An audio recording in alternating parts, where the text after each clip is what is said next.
C'est parti. Non mais allez-y, vous serez sur la photo. Non, non, c'est bon. Bonsoir, Monsieur Léger. Je voulais une question simple. Quelle solution efficace pour lutter contre le mythe de l'islamisation?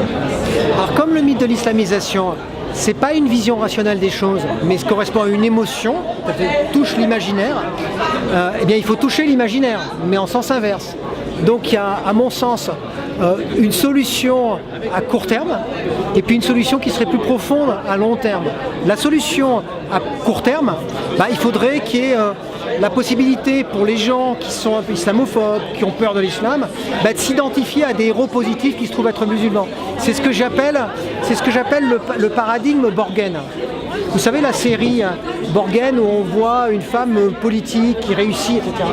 Il se trouve que dans cette série, qui est une série extrêmement intéressante, où on ne parle pas du tout d'islam, où il n'y a pas de rapport direct avec l'islam, à un moment donné, ce qu'on voit, c'est qu'on voit un ministre, qui est le ministre de l'écologie, qui est celui qui est le plus honnête, très héroïque, etc. Et il se trouve qu'il est musulman. Et on le voit parce qu'il fait la prière de temps en temps, mais il pourrait ne pas être musulman, il pourrait être catholique, il pourrait être athée, il pourrait être n'importe quoi.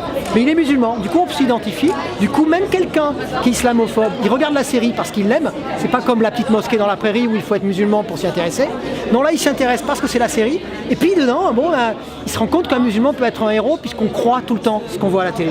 Puis, deuxième point, ça serait plus fondamental, c'est qu'en réalité, notre rapport à l'islam, il est lié à une blessure narcissique des Européens qui ont l'impression de ne plus être vus comme le centre du monde, et ils ne sont plus le centre du monde. Il faudrait que les Européens arrivent à se fédérer et à exister positivement, à construire une narration positive. Et s'ils arrivaient à faire ça, eh bien, ils n'auraient plus besoin de lutter contre un ennemi imaginaire qui est le musulman. Voilà. Je vous remercie.